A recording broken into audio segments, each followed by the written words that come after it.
My name is Ewan Atkinson and I'm from Barbados.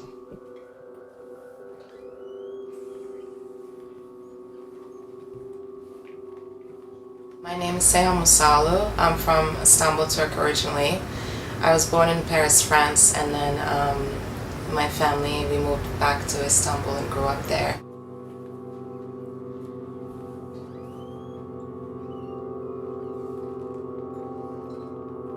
For a while now, I've been kind of looking at the development of persona and character within whatever boundaries might define or confine a community. I look at the constructed ways in which information is packaged. I look at how persona develops as a reaction to how we process information and represent it through what we create and how we behave. I like to utilize as many possible mediums as I can, but I've been solely focusing on specifically sound performance work.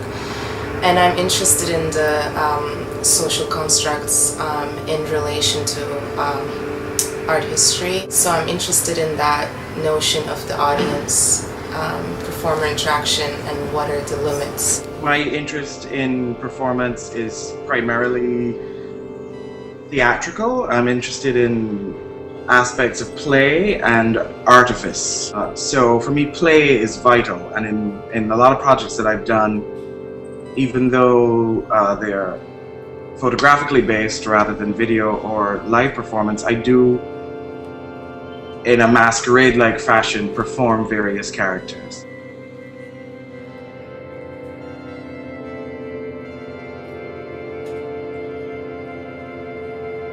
Maybe when I'm hesitant to call it performance, it's possibly because what I'm really more interested in is the document of a performance, what remains, what's left behind, and how we kind of learn to read and interpret that. And I'm interested in the omnipotence of sound as it exists, and how it can leave this impact where it's actually something in our daily lives we take for granted. And I use constructs of fluxes a lot. I like that idea of the live scores and having the audience interact with the performer. I have performed characters that are female, but I've never necessarily looked at them as completely separate from myself, so it's always kind of imperative that it is me playing this female. So it's never an attempt to recreate a female. That becomes really important, particularly in that the work where I've been investigating this character called Mother Sally, this Barbadian character, where it is a man donning women's garb and usually stuffing breasts and behind. It was traditionally played by men, not so much anymore. The character is played by women. In that character's instance, I don't see it as an attempt for the male to play a woman per se. It's more like this male attempting to don disguise that separates, I guess, the viewer from their persona.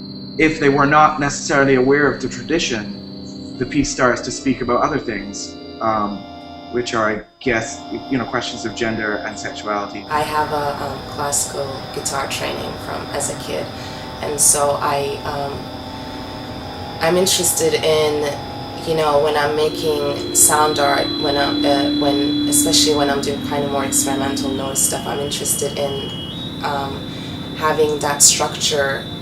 Knowing that structure first is, I think, more important, and then breaking it down and then making it something that's ambiguous and that's noise. I think that's a very crucial part. I don't know if it directly counters any system of power. I don't think I attempt to subvert any established order, although when you consider something like masquerade, I think there's a long history of subversion within masquerade.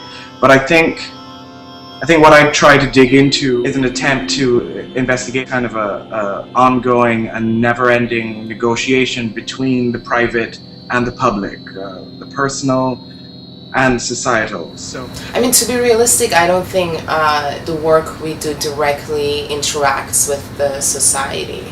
I'm interested in having it more open. I'm not for kind of an elitist idea in a white box. I'm interested in being in DIY spaces, being in art industry, being in, but like without being intrusive, because I also think while doing that, you need to keep in mind, you need to give that person the choice whether or not they want to be involved with it.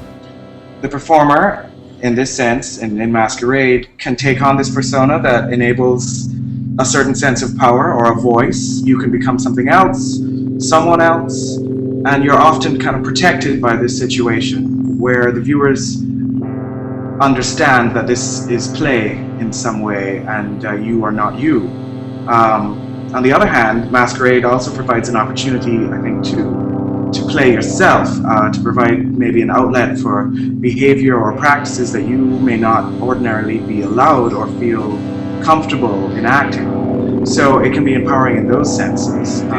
Performance itself maybe is a power struggle of sorts. The performer and the audience kind of compete for a certain amount of control, the ability to influence on one hand, and then the ability to form opinion on the other. I think this has a lot to do with, not just staged or theatrical performance, but how we present ourselves. I will try to be heard, but if someone is not open to it, I don't think that it will be able to have an impact. The interaction only happens on both sides, so especially in performance art, I do believe the viewers also have that power, which they're usually not aware of, that shape the piece.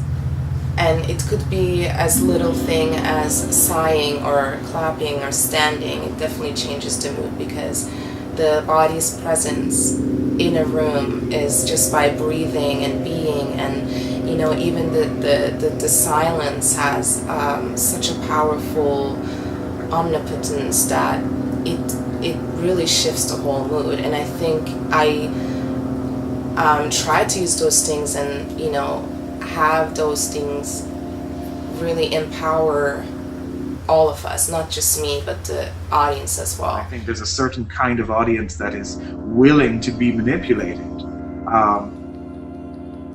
but that can be kind of empowering too. This idea that you let go and you let somebody take you. For example, I'm working on a mural project that's going to be realized in Jersey City as a support to the Occupy Gezi, and we're going to be painting murals, these images, and I think that's much of a strong way of sharing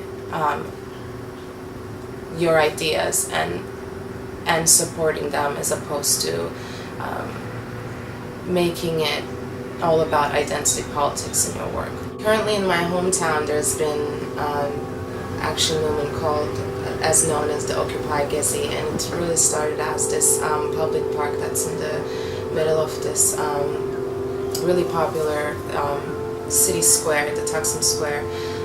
It's like the only green area that is left there. And when growing up, that was a place that I always went with my friends, and it's a really beautiful, gorgeous city that has this powerful cultural heritage that's been destroyed over the past couple of years. And people have been very concerned, and they wanted to show their concern. And all it started was with them peacefully sitting in at the park to ask for their rights to keep this park, which turned into a brutal, violent brawl with the Turkish police. So it's really important to realize that we live in a heterogenic society, that it's not homogenic, and it comes from so many different cultures and religions, and that's what makes the city beautiful. And what the government in power is completely disregarding that, and is trying to make this dictatorship to what they say is right, and owning religion as a tool, when a religion is a person's individual choice. Really important that we spread the word and make people aware what's happening, because it could happen anywhere.